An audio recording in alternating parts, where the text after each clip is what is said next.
So Bloomberg broke news today that the South African government is working around the rules on black ownership in order to allow Starlink in, and that is being done on the eve of the visit that President Ramaphosa is going to make to the White House. Do you recognize that as a conflict of interest? No, of course not. First of all, you should be questioning why are there racist laws in South Africa? That's the first problem. That's what you should be attacking. It's improper for there to be racist laws in South Africa.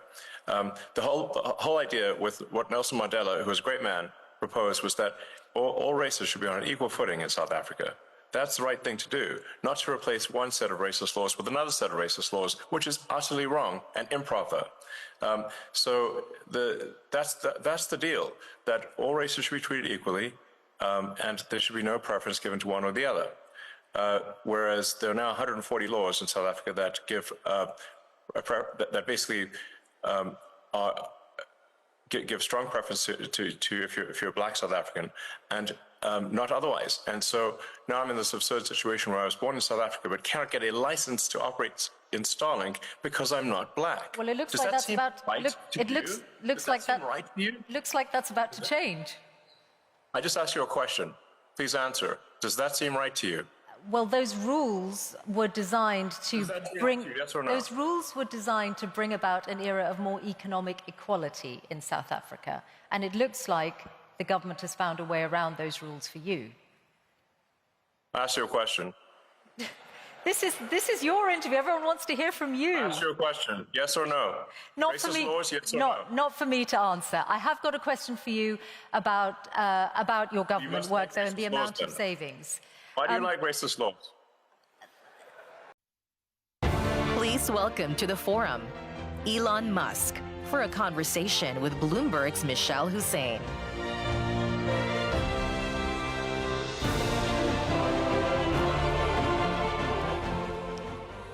Hello, everyone, and Elon Musk, welcome to Qatar Economic Forum. How are you? Thank you for having me. I'm fine. How are you? Very well, thank you, and very pleased to have you with us. You know, among those here in the audience in Doha are some you will know, people who have backed you financially over the years. Since you last spoke here in 2022, a lot has changed in your life. You're not only running multiple companies, you were doing that then, but now you also have a role in government. So first of all, I hope you won't mind if from time to time I have to move you from one topic to another, because we have a lot to cover in the time we have. That will be all right? Okay. Yeah, of course. Well, let's start then with exactly the fact that you now have this combination of being a CEO and having a role as a government advisor. Tell me about your week. How does it work? What's the split of your time?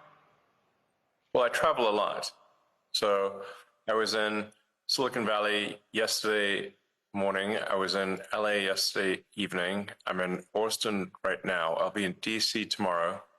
I'll be there having dinner with the president tomorrow night, I believe. And then a whole bunch of cabinet secretary meetings, and then back to Silicon Valley on Thursday night. But I mean, the balance of your time, is it, well, clearly it's a lot, but is it still the case, as you said a while ago, that it's about 1 to 2 days a week on your government work? Yeah, that's correct. And what does that mean for your corporate life? Because if we start with Tesla, the company has suffered in recent months what you've called blowback. So what is your plan for turning that around, the declining sales picture, and by what stage do you think you're going to be able to turn it around? Oh, it's already turned around. Give me some evidence for that. I've just been looking at the sales figures for Europe in April, which show very significant declines in the big markets. Europe is our weakest market. We're strong everywhere else. No, our sales are doing well at this point. We don't anticipate any meaningful sales shortfall, and obviously the stock market recognizes that, since we're now back over $1 trillion in market cap. So clearly the market is aware of the situation. So it's already turned around. But sales still down compared to this time last year? In Europe. In Europe, okay. Yes, but that's true of all manufacturers. There's no exceptions. Does that mean that you're not going to be able... Does that mean... European market is quite weak. Okay, but you would acknowledge, wouldn't you, that what you are facing, okay, let's just take it as Europe, what you are facing is a significant problem. This Tesla was an incredibly aspirational brand. People identified with it, they saw it as being at the forefront of the climate crisis, and now people are driving around with stickers in their cars saying, I bought this before we knew Elon was crazy. And there are also people who are buying it because Elon's crazy, or however they may view it. So yes, we've lost some sales perhaps on the left, but we've gained them on the right. The sales numbers at this point are strong, and we see no problem with demand. So what do you... And I mean, you can just look at the stock price. If you want the best inside information, the stock market analysts have that, and our stock wouldn't be trading near all-time highs if it was not, if things weren't in good shape. They're fine. Don't worry about it. Okay. I was citing sales figures rather than share price. Well, tell me then how committed you are to Tesla. Do you see yourself, and are you committed to still being the chief executive of Tesla in 5 years' time? Yes. No doubt about that at all? Well, no, I might die. Okay, short of that. I can't be CEO if I'm dead, so there's a slight amount of... Does that mean that the value of your pay doesn't have any bearing on your decision? Well, that's not really a subject of discussion in this forum. I think obviously there should be compensation for, if something incredible is done, that compensation should match that something incredible was done. But I'm confident that whatever some activist posing as a judge in Delaware happens to do will not affect the future compensation. This is the judge who twice struck down the $56 billion pay package that was awarded to you. I think the value on the current value of stock options. Yeah. Not a judge. The activist who is cosplaying a judge in a Halloween costume. Okay, that's your characterization. I think Yes. on the current value of stock options, I think the actual... Justice according to the law. On the current value of stock options, I think the value of that pay package stands at about $100 billion. Are you saying you are relaxed about the value of your future pay package? Your decision to be committed to Tesla for the next 5 years, as long as you are still with us on this planet, is completely independent of pay? No. It's not independent. So pay is a relevant factor then to your commitment to Tesla? A sufficient voting control such that I cannot be ousted by activist investors is what matters to me. And I've said this publicly many times. But let's not have this whole thing be a discussion of my alleged pay. It's not a money thing. It's a reasonable control thing over the future of the company, especially if we're building millions, potentially billions of humanoid robots.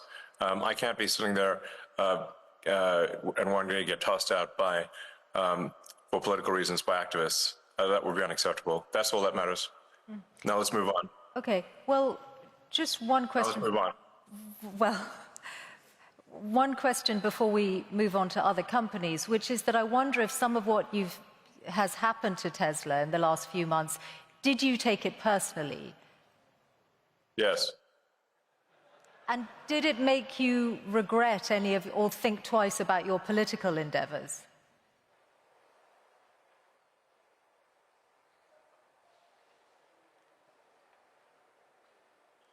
Because it is... I did what needed to be done. The violent antibody reaction, and I'm not someone who's ever committed violence, and yet massive violence was committed against my companies. Massive violence was threatened against me. Who are these people? Why would they do that? How wrong can they be? They're on the wrong side of history. And that's an evil thing to do. To go and damage some poor innocent person's car? To threaten to kill me? What's wrong with these people? I've not harmed anyone. So something needs to be done about them. And a number of them are going to prison, and they deserve it. And more will. You're referring to the attacks on Tesla showrooms, but I think... Yeah. Firing bullets into showrooms and burning down cars is unacceptable. Yeah. Those people will go to prison, and the people that funded them and organized them will also go to prison. Don't worry. But wouldn't you... We're coming for you. Wouldn't you...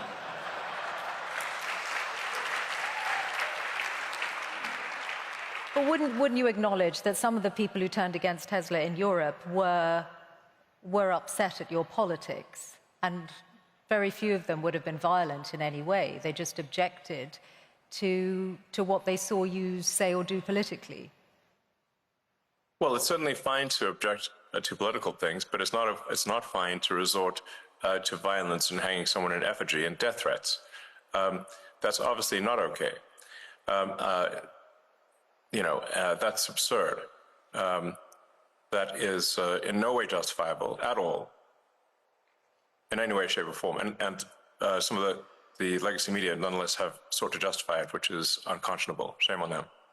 Let's talk about your other companies then and other business areas, SpaceX. I saw that you said in a speech at the West Point Military Academy recently that the future of warfare is AI and drones. And obviously defense is an increasingly booming sector with the state of the world at the moment.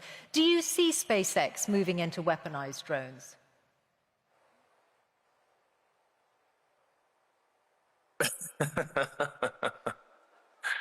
You certainly ask interesting questions that are impossible to answer. SpaceX is it's the space launch leader. So SpaceX doesn't do drones.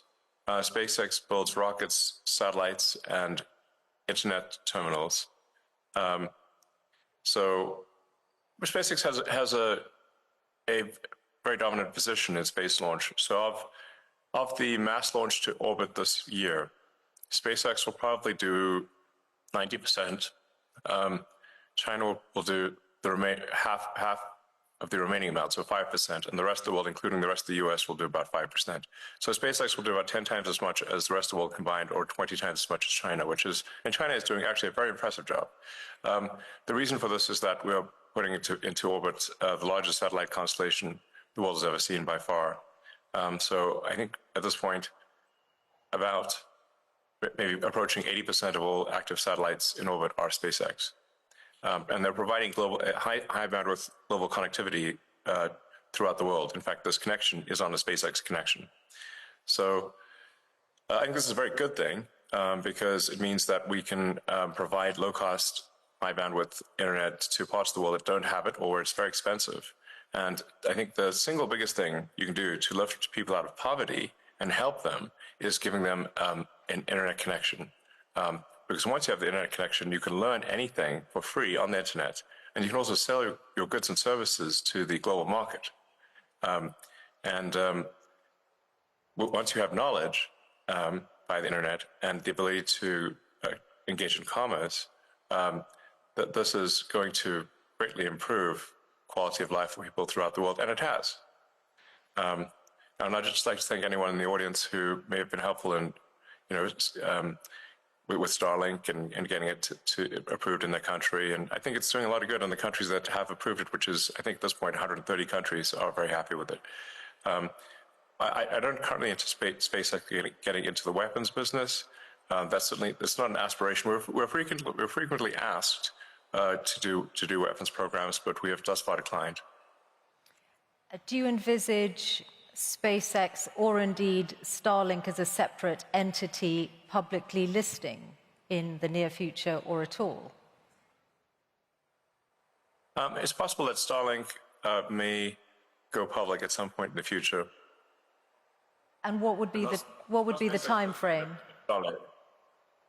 What kind of time frame are you considering? I'm in no rush. I'm in no rush to go public. Public is, I guess, a way to potentially make more money, but at the expense of a lot of public company overhead and inevitably a whole bunch of lawsuits, which are very annoying. So really something needs to be done about the shareholder derivative lawsuits in the U.S. Because it allows plaintiffs' law firms who don't represent the shareholders to pretend that they represent the shareholders by getting a puppet plaintiff with a few shares to initiate a massive lawsuit against the company. And the irony being that, extreme irony, that even if the class they purport to represent were to vote that they don't want the lawsuit would still continue. So how can it be a class action representing a class if the class would vote against it? And that's the bizarre situation we've got in the U.S. It's a dire need of reform. As anyone who's run a public company, you've experienced this. It's an absurd situation that needs to change. Well, do you think Donald Trump might change it? You've certainly got his ear. I imagine that you've put this to him. Is this something you're trying to change before any Starlink IPO? Well, it would need a law to be passed. But the trouble being that you need 60 Senate votes, and the Democrats will vote against it. The plaintiff's bar is, I believe, the second largest contributor to the Democratic Party. That's the issue. At the state level, this can be solved. And I should say, Texas recently passed a law which, at least the state level, made lawsuits much more reasonable, because you have to get at least 1 in 33 shareholders to agree that they are part of a class of shareholders. 3%. Okay. This will really help with frivolous lawsuits. Okay. Let's talk about AI, which is in so many of your businesses and in all our worlds in different ways. It's one of the big changes, the development of generative AI, since you last spoke to this forum 3 years ago. You're in this space, of course, with Grok, which almost everyone will know. You co-founded OpenAI and then left, and you've obviously got a legal battle with OpenAI and Sam Altman. I wonder if you could say something about the status of that, because you were together in Saudi Arabia with the president last week, with Sam Altman. In the same place at the same time. Sam was in the neighborhood. Okay, so does that mean you are pushing ahead with the lawsuit against OpenAI?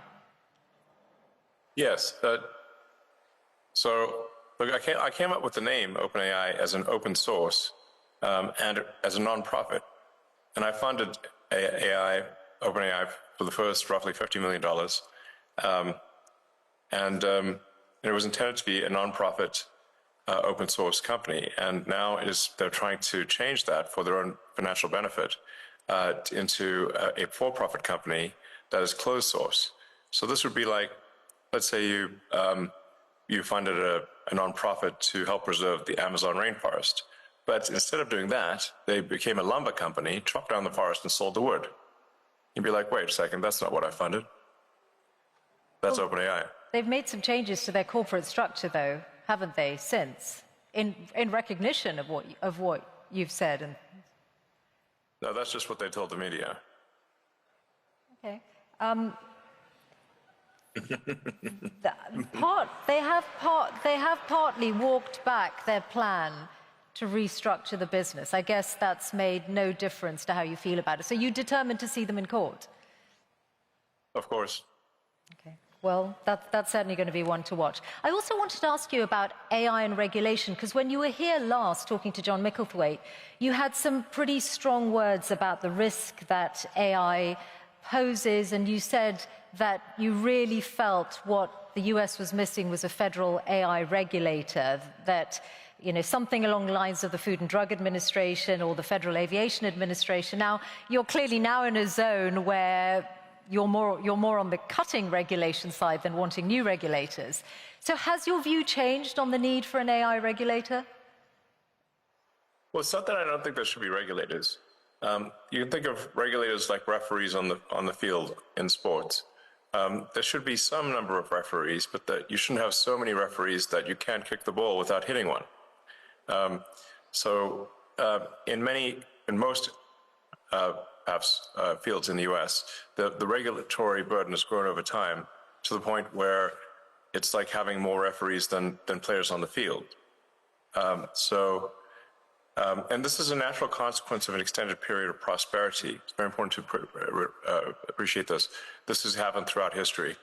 When you have an extended period of prosperity with no existential war, there's no cleansing function for unnecessary laws and regulations. So what happens is that every year more laws and more regulations are passed because legislators are going to legislate, regulators are going to regulate, and you will get the steady pile of more and more laws and regulations over time until everything is illegal. And let me give you an example of a truly absurd situation. Under the Biden administration, SpaceX was sued for not hiring asylum seekers in the U.S. Now, the problem is it's actually illegal for SpaceX under ITAR, International Traffic in Arms Regulations, to hire anyone who is not a permanent resident of the United States, because the premise being that they will take advanced rocket technology and return to their home country if they're not a permanent resident. So we're simultaneously in a situation where it is illegal to hire asylum seekers and is also illegal to hire asylum seekers.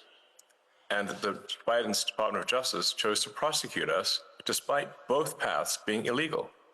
Damned if you do, damned if you don't. But my question was specifically about a regulator for AI, which you said 3 years ago was needed, and you said we need to be proactive on the regulation of AI rather than reactive. Have you changed your mind on that? No, of course not. No, of course not. What I'm saying is that there should be some referees on the field, a few referees, but you shouldn't have a field jam-packed with referees such that you could not kick a ball in any direction without hitting one. So the fields that have been around for a long time, such as automotive, so aerospace, the sort of food and drug industries, are over-regulated, but the new fields, like artificial intelligence, are under-regulated. In fact, there is no regulator at all. So there should be one. Do you still think that?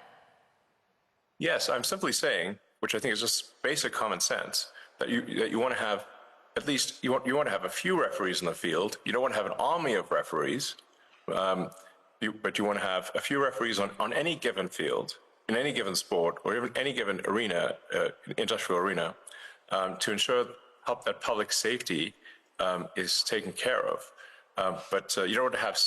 So there's a proper number of referees. Like I said, it's actually very easy to visualize this when compared to sports. If the whole field is packed with referees, that would look absurd. But if there were no referees at all, your game's not going to be as good. Okay, so let's then talk about your new world, your role advising government. You are in this unique and unprecedented position of having billions of dollars worth of contracts with the federal government yourself, mostly through SpaceX, and also now an insider's knowledge of it because of DOGE. Can you see that there is a conflict of interest or a potential conflict of interest in broad terms just through that very fact? I don't think so, actually. There have been many advisors throughout history and the U.S. government and others who have had economic interests. And I am simply an advisor. I don't have formal power. And that's it. The president can choose to accept my advice or not. And that's how it goes. If there's a single contract that any of my companies have received that people think is somehow not was awarded improperly, it would immediately be front-page news, to say the least. And if I didn't mention it, certainly my competitors would. So if you're not seeing that, then clearly there's not a conflict of interest.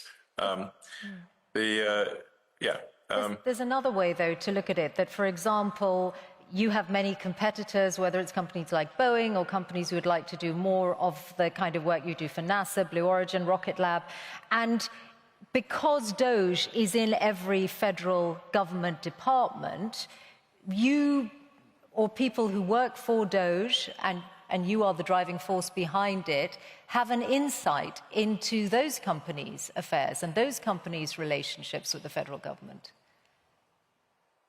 No, all we do is we review the organization to see if the organization has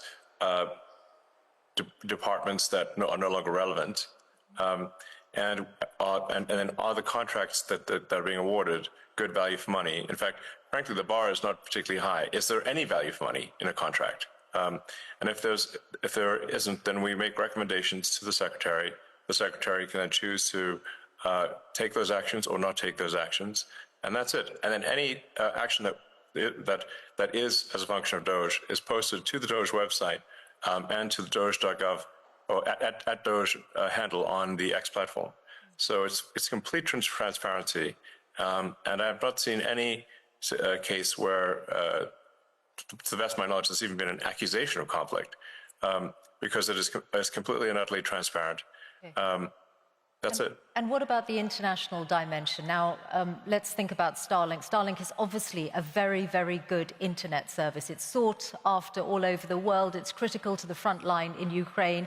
It has also had more contracts coming its way, and there is some evidence that companies are allowing access to it because they want to be close to the Trump administration and send the right signal. So Bloomberg broke news today that the South African government is working around the rules on black ownership in order to allow Starlink in, and that is being done on the eve of the visit that President Ramaphosa is going to make to the White House. Do you recognize that as a conflict of interest? No, of course not. First of all, you should be questioning why are there racist laws in South Africa? That's the first problem. That's what you should be attacking. It's improper for there to be racist laws in South Africa. The whole idea with what Nelson Mandela, who was a great man, proposed was that all races should be on an equal footing in South Africa. That's the right thing to do, not to replace one set of racist laws with another set of racist laws, which is utterly wrong and improper. So that's the deal, that all races should be treated equally, and there should be no preference given to one or the other. Whereas there are now 140 laws in South Africa that give that basically give strong preference to if you're a black South African, and not otherwise. And so now I'm in this absurd situation where I was born in South Africa but cannot get a license to operate in Starlink because I'm not black. Well, it looks Does like that that's seem about. right to you? Looks Does like that that. seem right to you? Looks like that's about to change. I just asked you a question. Please answer. Does that seem right to you? Well, those rules were designed to bring. Yes or no? Those rules were designed to bring about an era of more economic equality in South Africa, and it looks like the government has found a way around those rules for you. I asked you a question. This is your interview. Everyone wants to hear from you. I asked you a question. Yes or no? Not Racist for me. laws, yes or no? Not for me to answer. I have got a question for you about your government work, though, and the amount of savings. Why do you like racist laws? This is not for me to answer. Come on. Yes, it is. Now, you wouldn't be trying to dodge a question. No, you have to ask It's a question. difficult for I you answer to my answer. question. No, you answer mine. I think if you, I'm sure you can have that conversation directly with the South African government if you want to. I want to ask you about the total. I can't believe it. That's not good. I want to ask you about the total Why do you amount. love racist laws? I want to ask you about the total amount that you're planning to save through DOGE's work. Before the election, you said it was going to be at least $2 trillion. The number currently on doge.gov is $170 billion. That's a big change. What happened to the $2 trillion? Well, do you expect it to happen immediately? Well, is it going to happen? Because DOGE is supposed to run till next July. I mean, your question is absurd in its fundamental premise. Are you assuming that on day, within a few months, there's an instant $2 trillion saved? No, I'm not at all. I'm just asking, is that still your aim then? Is it still your aim to get to $2 trillion? Have we not made good progress given the amount of time? That's exactly what I'm asking. So is it still your aim to go from 170 billion to 2 trillion? The ability of DOGE to operate is a function of whether the government, and this includes the Congress, is willing to take our advice. We're not the dictators of the government, we are the advisors. And so we can advise, and the progress we've made thus far, I think, is incredible. The DOGE team has done incredible work.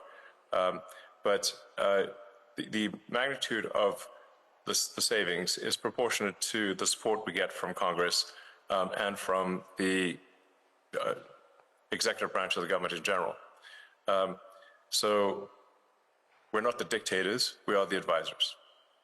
But thus far, for advisors, the DOGE team, to their credit, has made incredible progress.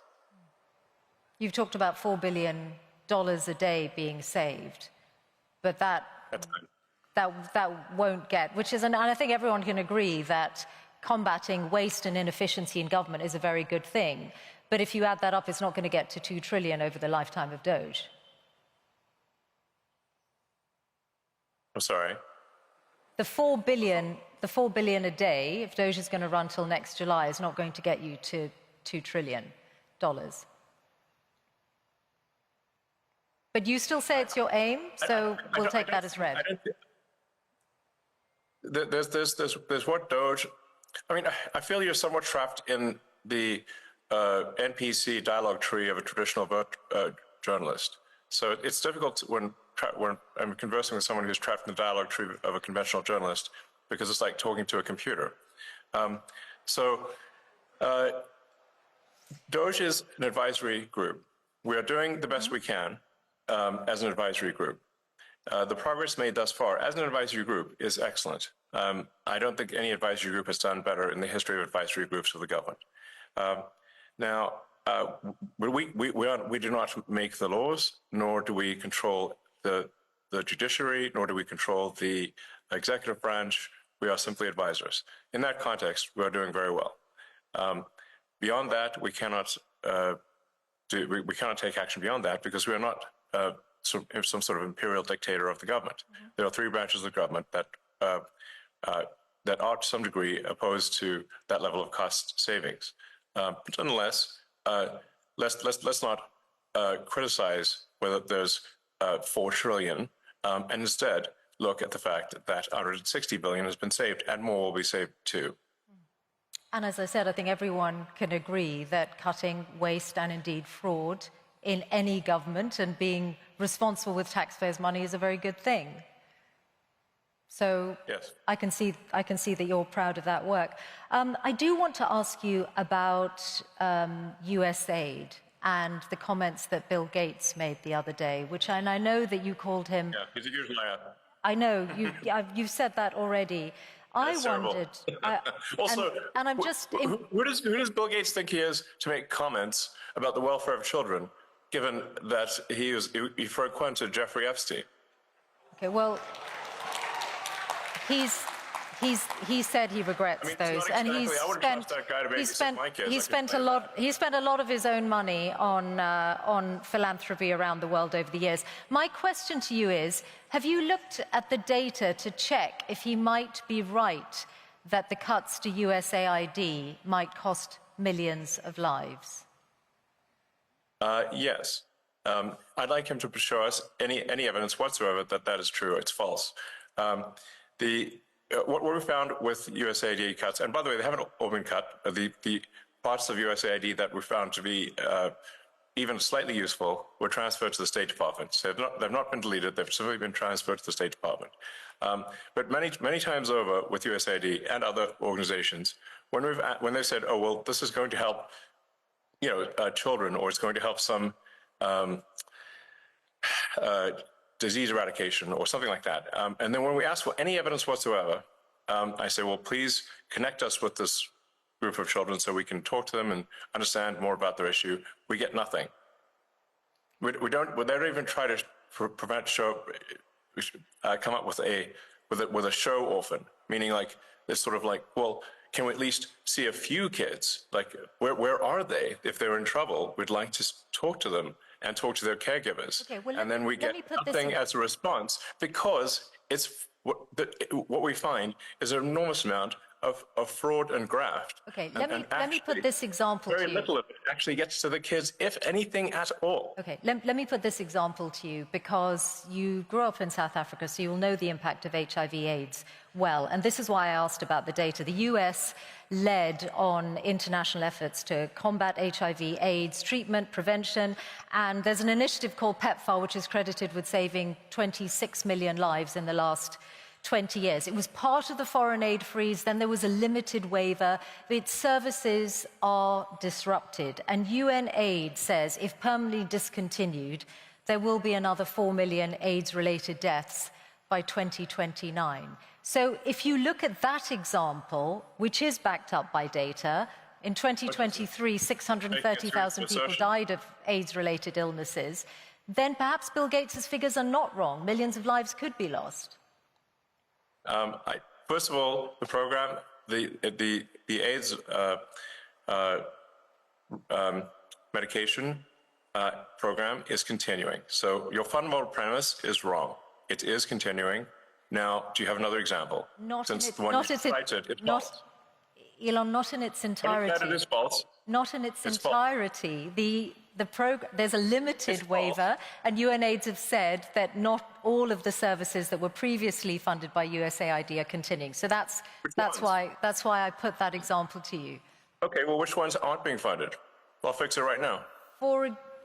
Okay, well, actually, they're all on the UNAIDS website, so you'll be able to see them. But mostly they are to do with.